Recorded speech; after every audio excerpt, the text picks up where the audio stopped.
Welcome to the Fly A&A Windsurfing World Cup here in Japan. I like coming to Japan because the people there are very welcoming and friendly, and I think it's good for us to present the sport in that country.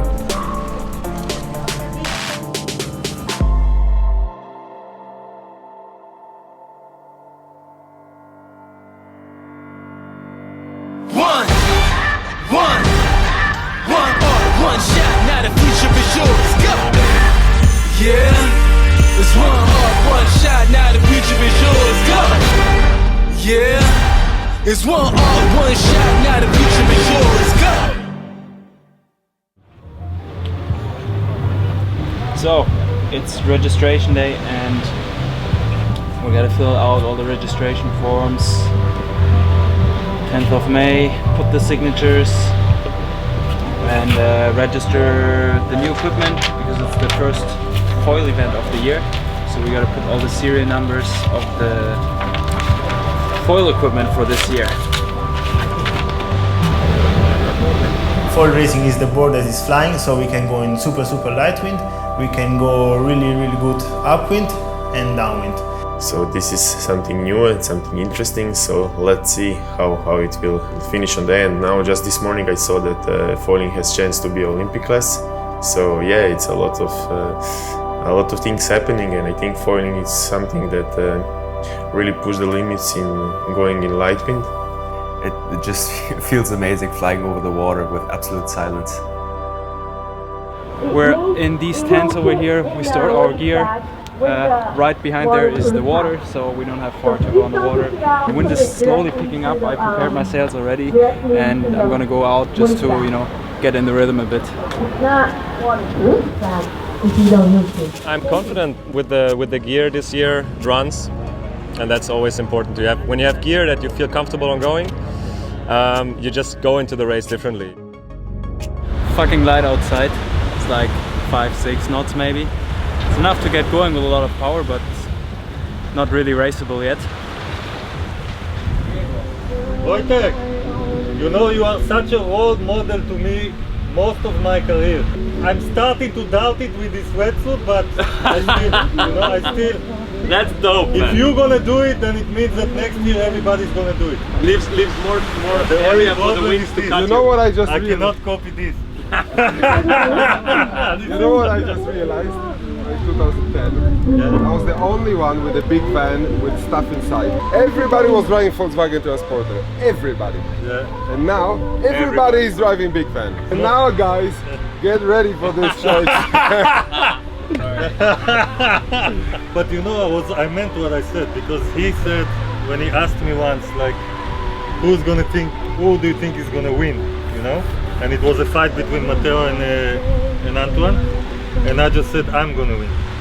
And I said, you are the one that taught me this, because in Thailand, in the first Formula race, nobody knew who he was. I sat next to an interview of him, and they asked him, what's your expectations from this event? He's like, I hope to win it. And I was like, who's that guy? Who the fuck is that guy? And the guy wins every fucking race. Guys, I just found a cassette.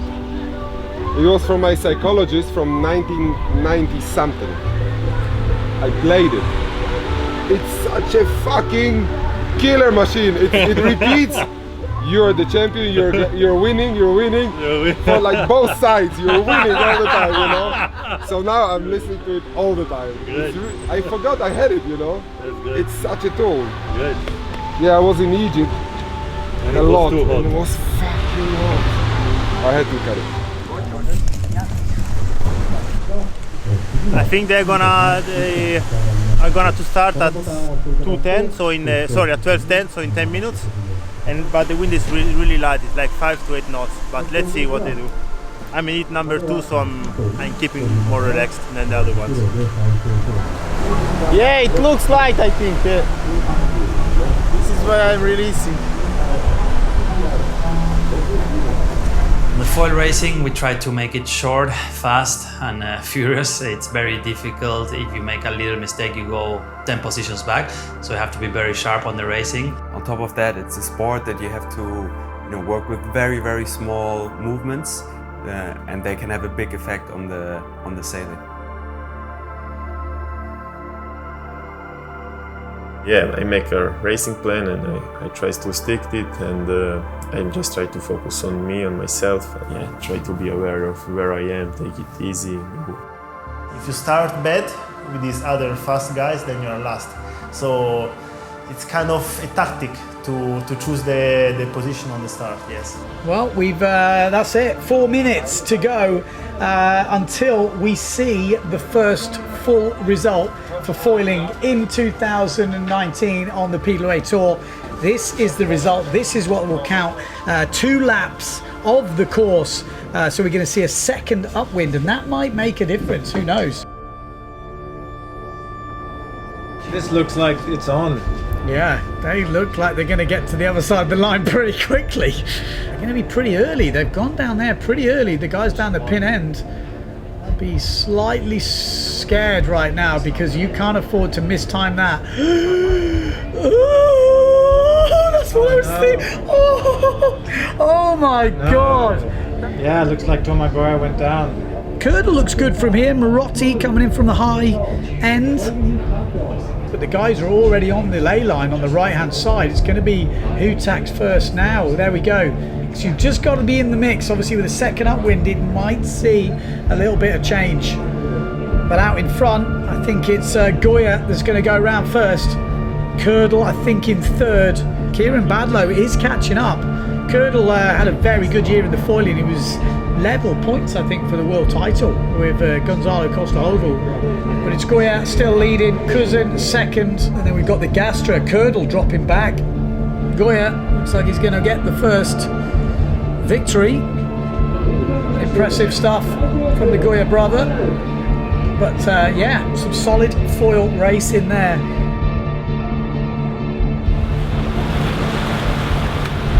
Fucking exhausting, man. It's so light. You have to pump non-stop, really. So I made it to the final heat, qualified for the final heat, and then I had a good start. It was going really well, quite far in front, and then in the jibe I hit like seaweed or something. So I went down with the nose full stop. When you're foiling and you come out of planing, depends on the wind condition. If the wind strength, if it's windy, you can bring it up very quick with just a movement of your body or your feet. I had all the guys upwind of me, and since it was so light, there was no way to get planing right away. I felt good. I was actually first across the mark, on the top mark, but exhausting. But I fucked the tech on the mark, and then 2 people catch me, actually 3. And I was fighting with Kiran all the time and with Pierre. And then I come to the top mark, and I'm in front of Kiran, but Pierre is crossing, so I had to let him go. And then I had to wait for him to pass until I can put my tech. Kiran could put the tech earlier, so he overtook me when I could do nothing. There's nothing I could do. And then the rest of the course is just follow the leader, isn't it? So straight after the first round, we're starting the second round. I'm in heat 2. Gotta go back out now. Do better than before. It's a qualification round. You need to advance, that's all you do. Save your energy and advance. That's what I tried to aim in the last one, and I got 17. I was safe home, you know. It's like you're trying to put the fuel, tell you 100 euros, and you are like getting to 99 euros, like it's going, and you're like, fuck! Super light, everything can happen, so I just go and relax without pressure. To start, you need some wind, like 6-7 knots, but then we're gonna start to foil, that the board is flying, then you can go in almost no wind, and this is really nice because you have no noise of the water because only the wings are in the water.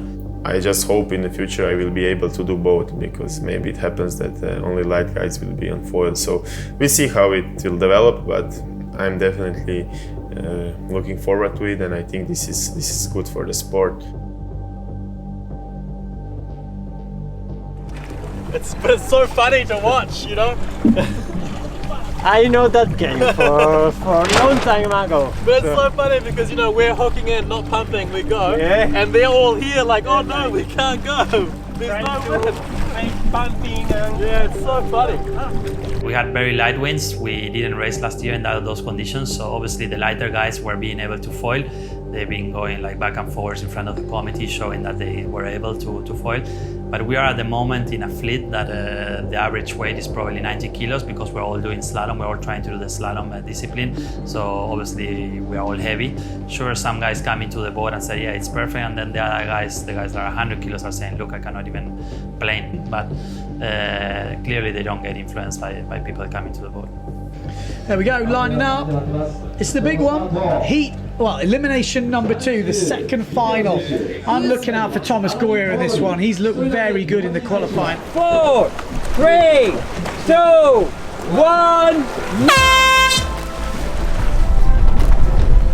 I think I'm going to go with Thomas Goya looking good. Yep, that's him there now. Kieran Badlow maybe as well. Second. Just look at that, pumping all the way upwind. That is a trait of the Olympic sailing. 2 laps of the course to go. Who's your money on, Lena? I think Thomas looks like he's got a nice lead now. On foiling, it's very tricky to pass people, especially on the reeds. You need to have a lot of control, and even you have a little bit of speed on the guy in front of you, it takes quite a bit of time because every time you come close, if the guy points a little bit up, then you need to point up. It's very risky to come close. So you actually need to be quite a lot faster than the other guy to pass him. Downwind, you need to be fully focused. You know, you get your max speed. Don't go too low. Keep your speed. Keep your momentum. And upwind, yeah, if you point higher or you manage to squeeze angle, then it's a good benefit. Probably that's the way you pass people in the upwind. It's better to have a good angle, I would say, than pointing low and going with speed. So who's in 3rd and 4th? I think I see Gastra there. So might be no. I've got Enrico Marotti looking good. Enrico Marotti. We've got Pierre Mortefon, Mateus Isaac, Maciej Rakowski. But it looks like Thomas Goya looking very good.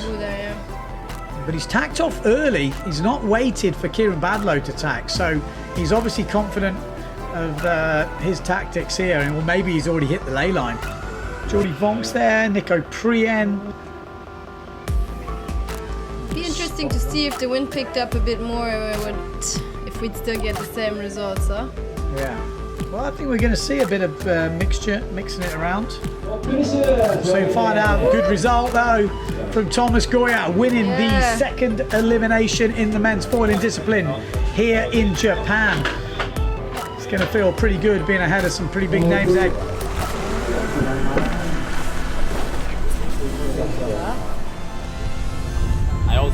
It's hard because you have to hit the ley line. If you don't hit it, you lose 20 meters. Then so much people comes in 20 meters. In 20 meters now I was from 4 to 7. In 20 meters, if they are so close or their level is high that if 20 meters... And nobody fucks up the jibe, man. I'm doing perfect jibes and nobody fucks up nothing. Yeah. It's a much higher level than last year. That's it for the day here in Japan. We did 2 foil races. The wind was really light, but for foiling it was okay, I guess. I'm happy with my performance, and I know what I can do better, and I'm looking forward to the next days for hopefully more racing. Fingers crossed.